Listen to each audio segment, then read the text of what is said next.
I don't know what James was trying to prove. He was always doing more than what our situation required.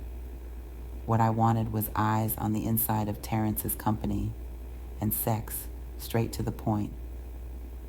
I think James had thoughts of the possibility of us being together, but he never spoke it. There were so many times James was right next to Terrence, and I would call so we could meet up and have sex, and guess what James did? If you said, "Left Terrence standing there, then you are right." Yep, I was using my body. I embraced becoming the Vendetta. Every secret meetup was filled with sex and information. I enjoyed sex with James because I knew it would kill Terrence when he found out. I had no remorse or limits, and for some reason my heart smiled a little just thinking about it. Back to me, being out of town. I shared a few of my plans with Ace and Tony, and their reaction was exactly what I expected. Ace said, "I'm with it," and Tony said, "You wild for this." See, it was levels to what I was doing, and I had all of what I needed to handle my business. You're probably saying to yourself, why in the hell is she doing all of this? A year and a half is a lot of time to waste. Not to mention the $50,000 I gave to Terrence for the vacation property. There's not a man in this world that gets to break my heart and possibly steal from me. He could have walked away and said our relationship wasn't working. No, not Terrence. He acts like he is all in. I'm at his family's house, laughing with his mom and dad.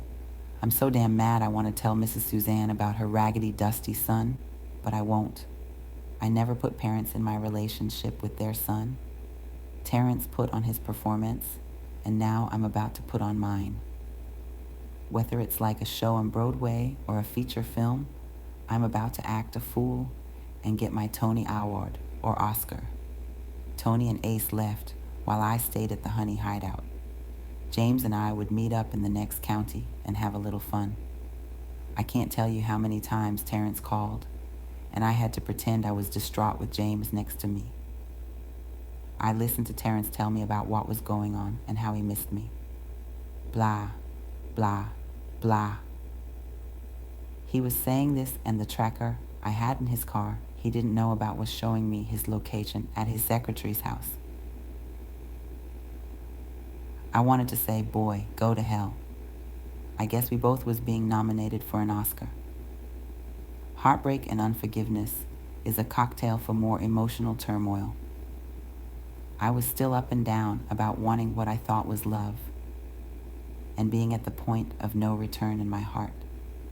The more I cried, the more I embraced my desire to get even. I knew I lost myself a little more when I stood in the mirror with tears rolling down my face as I smiled.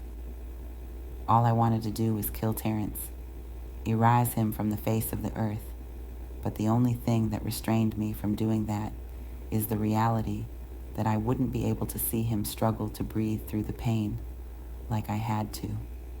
So I said to myself again, kill everything except his body. And that was my affirmation. My 2 months were about 2 weeks from being up, and Terrence was expecting me back in 1 week. But I made the decision to show up on his regularly scheduled rendezvous day with his secretary.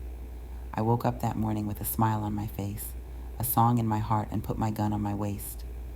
That morning was celebratory, so I ate my favorite breakfast, French toast with a strawberry compote, scrambled eggs and sausage with a little vodka and orange juice.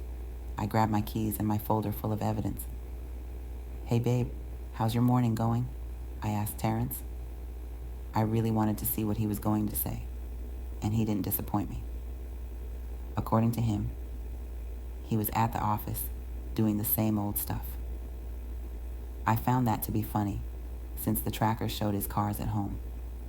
The lesson here is trust technology before you trust some men. We talked for a few minutes until he ended the call as if he had to handle some business. I pulled up to Terrence's office to see James and give him a heads up that today was the day. Then off to Terrence's house I went, calm and crazy. I pulled up to exactly what I thought I would see. So, I gave myself the pep talk I needed. Whatever you do, don't shoot neither one of them. I rang the doorbell, and Terrence answered, all shocked, and I just wrapped my arms around his neck and told him how much I missed him as I pushed past him and went straight to the bedroom. Here we are, all three of us in the bedroom, and I just wanted to shoot them both and walk out.